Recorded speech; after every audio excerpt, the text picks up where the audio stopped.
ছাত্ৰীৰ গালত হেডমাষ্টাৰৰ চুমা লংকা কাণ্ডত পৰিদত স্কুল চৌহদ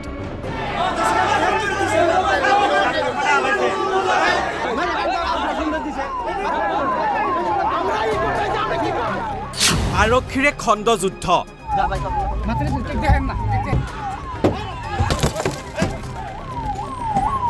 ভাঙিলে আৰক্ষীৰ গাড়ী ভাঙিলে স্কুলৰ আজবাব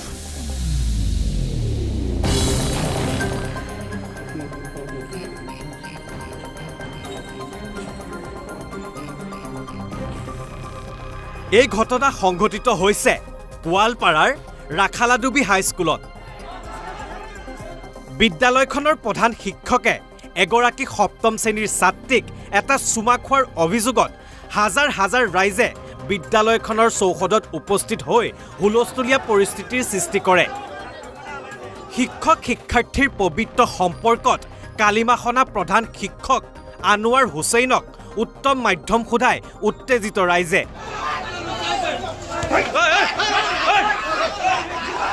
অৱশ্যে পৰৱৰ্তী সময়ত পৰিস্থিতি নিয়ন্ত্ৰণ কৰিবলৈ আৰক্ষী উপস্থিত হয় উক্ত ঘটনাস্থলীত কিন্তু একাংশ উত্তেজিত ৰাইজে আক্ৰমণৰ লক্ষ্য কৰি লয় আৰক্ষীকো পৰৱৰ্তী সময়ত আৰক্ষীয়ে প্ৰধান শিক্ষক আনোৱাৰ হুছেইনক উদ্ধাৰ কৰি চিকিৎসালয়ত ভৰ্তি কৰে সচৰাচৰ এটা ঐতিহ্যমণ্ডিত এখন বিদ্যালয় যি বিদ্যালয়ত আমি অধ্যয়ন কৰিছোঁ আমাৰ দেউতাহঁতে অধ্যয়ন কৰিছে আমাৰ মাহঁতে অধ্যয়ন কৰিছে আমাৰ পূৰ্বপুৰুষহঁতে ইয়াত অধ্যয়ন কৰিছে দেউতাকে ইয়াতে অধ্যয়ন কৰি ইয়াতে শিক্ষকতা কৰি ৰিটায়াৰ্ড হৈ ইণ্টেগ্ৰেল হ'ল ইহলীলা সম্বৰণ কৰিলে আমাৰ আজোককাহঁতে ইয়াতে অধ্যয়ন কৰিছিল আমাৰ বহু প্ৰজন্ম ইয়াত অধ্যয়ন কৰি আছে 1936 পৰা এখন বিদ্যালয় স্থাপিত হৈছে কিন্তু কোনোদিনে আজিলৈকে এনেকুৱা ঘটনা ঘটা নাছিল যি ঘটনা আজি ঘটিছে মই মুখেৰে বৰ্ণনা কৰাৰ আজি পৰিৱেশত মই নাই সঁচাকৈ মই মৰ্মাহত যেহেতু কিছু উদ্ভণ্ডালী মানুহৰ কবলত পৰি আজি বিদ্যালয়ৰ ইনফ্ৰাষ্ট্ৰাকচাৰ ধ্বংস হ'বলগীয়া হ'ল হয় কিবা এটা ঘটনা ঘটিছে তাৰ মীমাংসা কৰাৰ ৰাস্তা আছিলে কিন্তু আমাৰ কিছু মানুহৰ প্ৰৰোচনাত পৰি আজি এই দুৰ্ভাগ্যজনক ঘটনা ঘটিলে মই সঁচাকৈ আজি মৰ্মাহত কোৱাৰ পৰিৱেশ মোৰ নাই মই ব্যথিত হৈছোঁ দুখিত যে এনেকুৱা ঘটনা ঘটিছে গতিকে ভাবোঁ যে প্ৰশাসনে এইটো অতি সোনকালে ইয়াৰ মুধা মাৰি ইয়াত শিক্ষাৰ পৰিৱেশটো আগত ঘূৰাই আনক সেই আশাই ৰাখিছোঁ অধ্যক্ষজনক ইতিমধ্যে আমাৰ থানাৰ পৰা তেওঁলোকে লৈ গৈছে তেওঁলোকে কি কৰিছে সেইখিনি নাজানো তেওঁলোকে ক'ব পাৰিব বাকী ক'ব নোৱাৰে 10টা বজাত 10:30 বজাত পাব্লিক আহিছিল হাজাৰ হাজাৰ পাব্লিক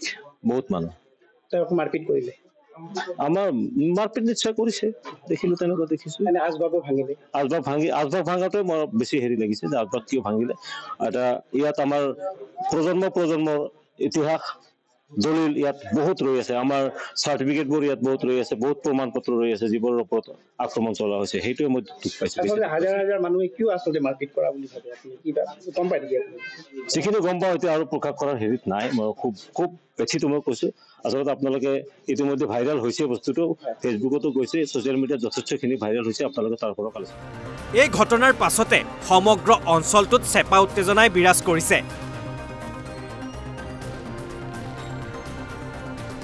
লক্ষীপুৰৰ পৰা সাইফুল ইছলামৰ ৰিপৰ্ট অসম লাইভ 24